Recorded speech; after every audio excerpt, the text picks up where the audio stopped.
오늘은 우리 요양보호사님들께 반가운 소식을 전해드릴게요. 2010년 제1회 요양보호사 자격증 취득시험을 시작으로 2022년 41회 시험까지 자격증을 취득하신 분들이 총 157만 7,113명인 것으로 확인이 됐어요. 그런데 2022년 통계청 발표 자료에 따르면 현업에 종사하고 계신 요양보호사님들은 50만 7,473명으로 전체 자격증 취득자들 중에 3분의 2 이상인 100만 명 이상은 미취업 상태인 것으로 나타났어요. 대부분의 요양보호사님들이 이런저런 사정으로 취업을 포기하시고 장롱면허로 묵히고 계시다는 건데요. 여러 가지 이유가 있겠지만 가장 큰 이유는 힘든 일과 열악한 처우에 비해서 낮은 임금이 원인이 아닐까 싶어요. 그래서 오늘은 요양보호사님들이 하시기에 상대적으로 편하면서 보수도 괜찮은 새로운 직종이 추가됐다는 소식을 전해드리려고 준비했어요. 바로 1인 가구 병원 안심동행 서비스인데요. 하는 일부터 월급까지 모두 알려드릴 테니 끝까지 집중해주세요. 안녕하세요. 알아두면 삶이 힘이 되는 채널 매일 3분입니다.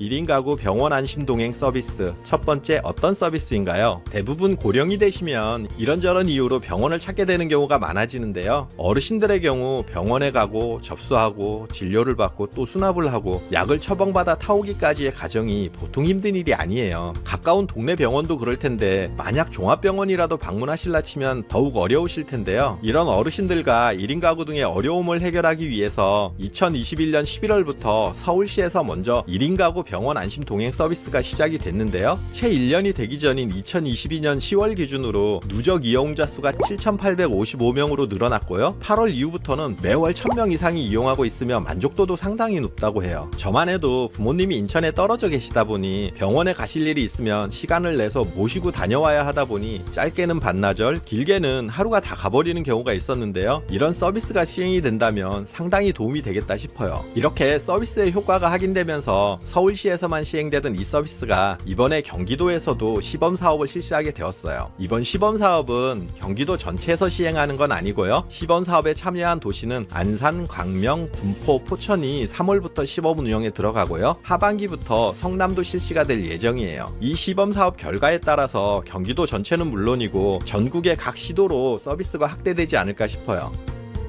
1인 가구 병원 안심 동행 서비스. 두 번째, 어떻게 이용하나요? 1인 가구 병원 안심 동행 서비스는 혼자 병원에 가기 힘든 1인 가구 등을 대상으로 교육받은 동행인이 같이 병원에 동행하며 재반 업무를 도와주는 서비스예요. 이용 대상은 꼭 1인 가구가 아니더라도 부부가 모두 거동이 불편한 노인 가구도 신청이 가능하고요. 어린 자녀를 돌봐야 하는 한부모 가정 등 홀로 병원에 가기 힘든 경우라면 연령과 소득에 관계없이 누구나 신청이 가능해요. 다만 중증 환자를 케어하는 일이 아니기 때문에 누워 지내시는 환자분이나 거동이 힘드신 경우는 신청 대상이 아니에요. 걸어서 이동할 수 있고 스스로 대중교통이나 차에 오르고 내리는 정도의 활동은 가능해야 해요. 이런 병원 동행 서비스를 실시하는 민간 사업자도 있는데요. 민간 사업자의 경우는 1시간에 최소 2만 원 이상의 요금을 내야 하는 반면 이 서비스는 민간 서비스의 4분의 1 미만의 요금인 시간당 5,000원의 이용료만 지불하면 되고요. 1시간 초과 시에는 30분당 2,500원의 요금만 추가로 지불하면 돼요. 그러니 병원에 동행하는 총 시간이 2시간이 걸렸다면 지불하는 금액이 1만 원으로 민간 사업자의 경우 4, 5만 원이 드는 것과 비교하면 상당히 저렴해요. 그리고 저소득 가구의 경우는 이것마저도 무료로 이용할 수 있고요. 이 서비스를 이용할 경우 차량 등 이동수단은 제공되지 않고요. 그래서 택시, 버스 등을 이용할 경우 교통비는 이용자 본인 부담이에요.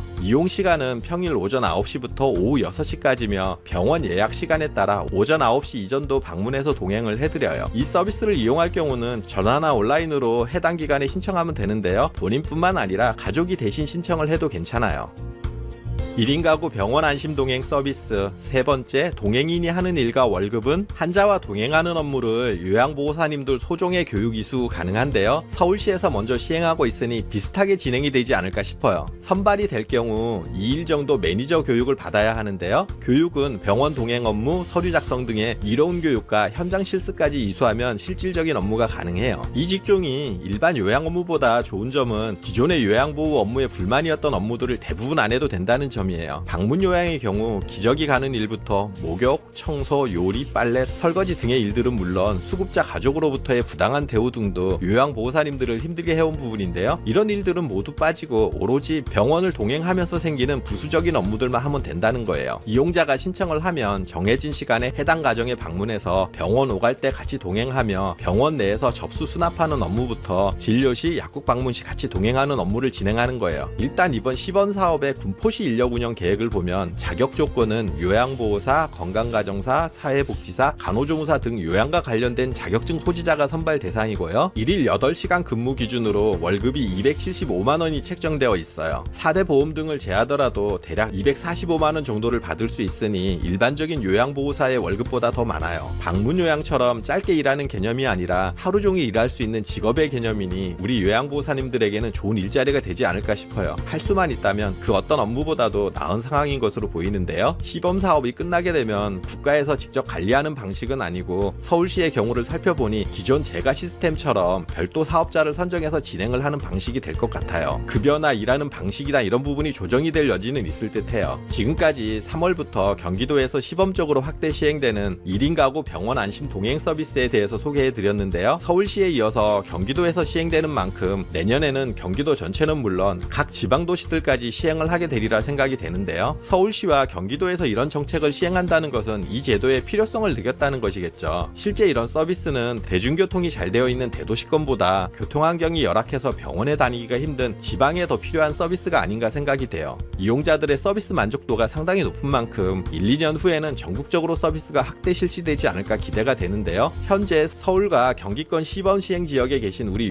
요양보호사님들은 이 서비스를 꼭 확인하시고 시범 사업이 마무리되고 본격 시행이 된다면 적극 참여해보세요. 그 외 지역에 계시더라도 이런 서비스가 있다는 것을 알고 계셔야 서비스가 확대될 때 한 발 빠르게 이해하고 참여가 가능하실 거예요. 오늘도 끝까지 시청해주셔서 감사합니다. 오늘 정보가 도움되셨다면 구독, 좋아요, 알림 설정 해주시고요. 더 유익한 영상으로 다시 찾아뵐게요. 저는 매일 3분 대표 큐레이터 송한결이었습니다. 감사합니다.